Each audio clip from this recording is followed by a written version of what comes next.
ટાઈમની વાત કરીને તો ટાઈમ થયો છે 9 જેવો ટાઈમ થઈ ગયો છે. આજે આપણે વાડીથી શરૂઆત કરી છે વિડીયો બનાવવાની, કેમ કે ડીઝલ ભરવાનું તો રાત્રે મોડે લાગીને આપણે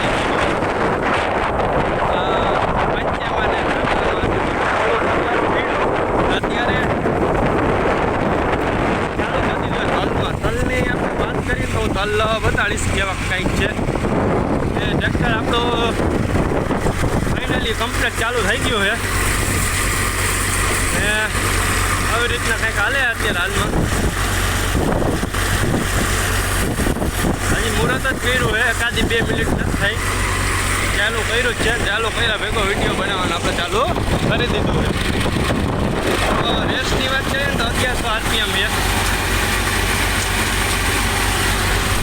1100 RPM હું તો મેળવેલા ને આપણે એની પહેલાં કાઢ્યા હતા મગ, સોરી અત્યારે કાઢી રહ્યા હિસાબ.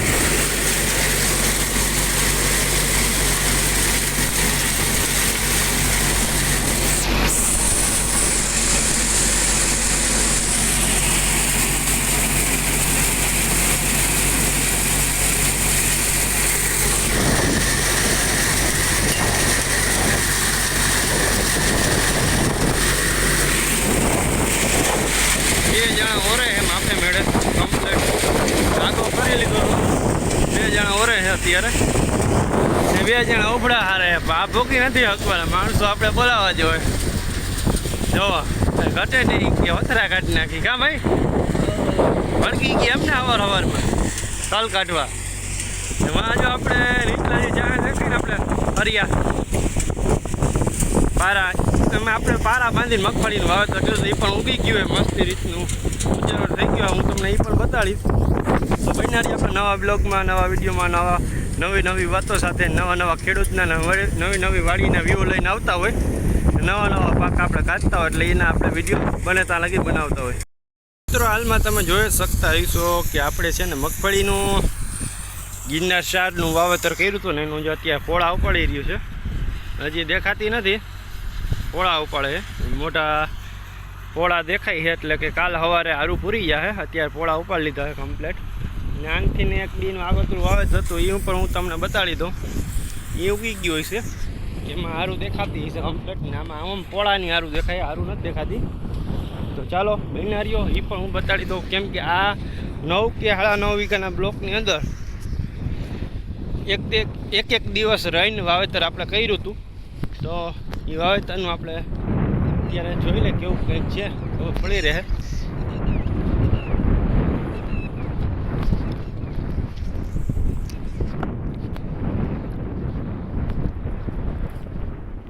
તો જો અહીંથી ફેર પડી ગયો મિત્રો, એ કૂતરો ઊભો છે. અહીંથી એક દિવસ પાછળ છે જવડિયા, આ એક દિવસ આગળ છે. આપણે ઝૂમ કર્યું હતું. આ એક દી પાછળ છે ને એક દી આગળ છે. અવડિયા મગફળી કમ્પ્લીટ જો બહાર નીકળી ગઈ છે, દેખાય હાલમાં 5 વીઘાની ને 5 વીઘાની 4 વીઘાની દેખાય, 5 વીઘાની હજી અંદર પોળા ઉપાડે છે. આ વાત હતી આપણે મગફળી વાવવાની 18ના ચાંસ ને પારા બાંધીને. એટલે 18ની જારી જે પાટલાની જે આપણે જારી કહી ને, આ જારી પાટલાની એ પર સેમ છે ને પારીની પણ પાટલી સેમ છે. કદાચ 19ની થાય, થોડો ઘણો ફેર રહીએ, 1.5 ઇંચનો 2 ઇંચનો, બાકી બહુ ફેર રહીએ નહીં. એવી રીત નથી. પારી જેટલી થાય, જેટલા હારું થાય એટલા જ પાટલા થાય, કમ્પ્લીટ હોંહરી આપણે હારું મળે એમ. આમાં આ હાકડા પકતું એ વસ્તુ આપણે આમાં થઈ છે નહીં. પછી કદાચ ક્યારેક આપણે ચાંસ જુદો કરવા ગયા ને એવું હોય તો માઇનર ફેર 2 ઇંચનો રહીએ, એ કંઈ કહેવાય નહીં, કેમ કે આપણે હાથથી ને બધું કરતા હોય કંટ્રોલ ને બધું. તો આ વાત હતી મગફળીની ગિરનાર 4ની. પારા બાંધ્યા હતા મોટી વણીથી, ચા દેખાતા હતા, ખાતર વાવ્યું હતું મોટી વણી ટ્રેક્ટરના, ને પછી સનેડાથી વાવેતર કર્યું હતું. ને તમે ખુદ જ જુઓ ને જણાવો કે કેવું કંઈક સુપર વાવેતર થયું છે કે નથી થયું, ને કોમેન્ટ કરી દેજો. ને વિડીયો ગમ્યો હોય. બપોર પછીના મિત્રો વાગી ગયા 2 ને 2 વાગે આપણે શરૂઆત કરી હતી તલ કાઢવાની. પાછી અડધા આપણા તલ એને રહી ગયા હતા કાઢવાના, બહુ પહેલાં આગળ તૂટી ગયો હતો એની હિસાબેથી. ને તલની વાત કરીએ તો કેવા કંઈ તલ આવે ને આપણે જોઈ લઈએ. 2 જણા ઓરે લગાતાર તલ હાવ સુકાઈ ગયા છે.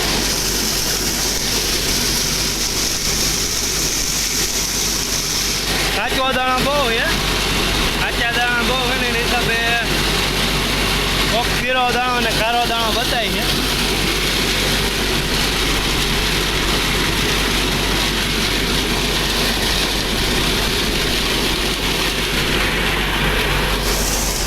નવો કંઈક ઓર હાલે હાલમાં.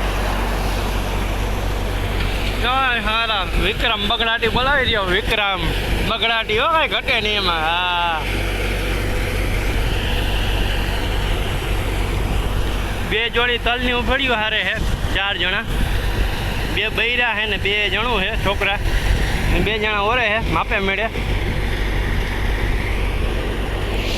કેમ કે માપે મેળે જ મેળવું ઓરવું પડે, હોય હુકવાડ ટ્રેક્ટરને લોડ ના પડતો હોય, પણ થોડી વસ્તુના ફૂલ હવા માલતી હોય એની હિસાબે ઉડવાની બીક ના લાગે એની હિસાબે માપે મેળે વળે રાખે એક સારું લગાતાર, એટલે કોઈ દાણો ઉડવાનો પ્રશ્ન રહે નહીં. કેટલાક એક બાચકા ભરાણા છે, બાકીના બધા પડથારામાં ખરી ગયો તલ, કેમ કે હુકાઈ ગયો વધુ 15 દી થઈ ગયા વઢાઈ ગયા ને વાટતા 7-8 દી થયા હતા, 7 દી 6-7 દી ઘરના માણસો હતા ધીમે ધીમે વાટતા હતા. પડથારો હે ને આનાથી ડબલ પડથારો હેઠેથી નીકળે. હું હે ને હાલમાં અત્યારે તડકા ધોકના ઉભા 2 વાગે ચાલુ કર્યું હતું, 2 વાગ્યાના લગાતાર તડકા ધોકના અહીંયા જો ક્યાંય છાંયો કંઈ હે નહીં, બગડાટી બોલાવે બધાય ને પવને બહુ આવતો હોય છે કેમ કે હવા હાલે ફૂલ. મિત્રો તલના ઉપડા બધા હે ને પીલાઈ ગયા ને રહ્યો ફક્ત ખાલી પડથારો ને કોબડી એમાં હરફ ગરી ગયો ને ચિત્તર જેવું, તો એ એક રહી ગયું છે પણ વારી લેવું છે એટલે ને પડથારો રહી ગયો હોય, પડથારો ઓછો હોય ધીમે ધીમે ને એક આ ઉબડી એ રાખશું આપણે વાંથી ચડાવવા માટે. બાકી તલ 15 દિવસ 16 દિવસ જેવું થઈ ગયું હતું, ફરી ગયો બધો નીચે પડથારામાં ને અવડા રહ્યો ને આટલા બાજકા આપણે વલમાં પીલા એટલે કે ઉભડિયુંમાં વાયરા આળા પીલા એમ કે ને જેટલો તલ પીલાણો એની બધો જોવો ઝાંખો દેખાય, રાતો ને ઝાંખો એટલે કાચો હોય વધુ તો.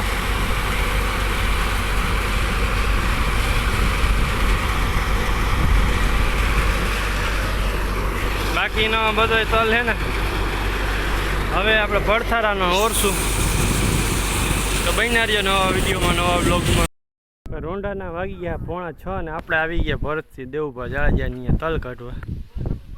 આ જો અત્યારે તલના ઉબડા વારી રહ્યા છે ને આપણે ટાઈમિંગ માટે જેવી રીતના રેલિંગમાં સ્ટ્રેસર રાખતા ને એવી રીતના રાખી દીધું છે ને ઉબડા હવે વારી લે એટલે આપણું કાર્યક્રમ થાય પાછો ચાલુ, એટલે કે ચાલુ કરી દેવું. ઉબડા મીંડા આવવા કંઈ ઘટે નહીં. જોઈ લે 4 જણા હે ઉબડામાં, ઉબડા 2 ભેગા ઠોકી ગયા. ઊંધું નાખવા હોય ગયા હે હવે કેમનું કરે. ઉબડું કંઈ ઘટે નહીં, પાલ હે 7-8 કોથરીનું ઊંધું નાખ્યું હે અત્યારે.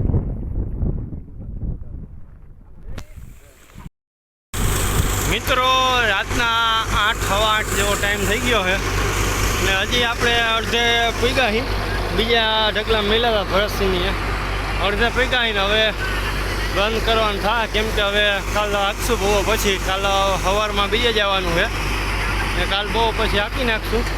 માટીઓ બધાને કેવું એમ થાય કે કાલ હાંકી નાખશું વાંધો નહીં, બાકી વોલ તો બધો હે ને માટીઓ બેસી ગયા અંદર એક એક કરી હેઠા. એક કેમેરો લઈ નાખું, માટીઓ બધા હે ને એક એક કરી નીચે હોઈ ગયા હે, માટીઓ બધા લાંબો વાહો કરી નાખ્યો હે, થાકી ગયા. હવે એને ભાઈ કાલ ઉપર કાઢવાનું થાય, આમ કદા ઉપડા બધા પડ્યા હે પાકા પાકા, એ કાલ કાઢશું. અડધા કાઢી નાખ્યા, અડધા રહી ગયા, અડધાથી થોડાક વધુ હોય છે, અડધા જેવા હે, અડધાથી સેજ વધુ હે. માટી બધા થાકી ગયા હે ને હવે કાલ બહુ પછી કાઢવાનું પ્લાનિંગ કરી છે. હા, અમારા રાજુ કાકા જો બધા થાક્યા.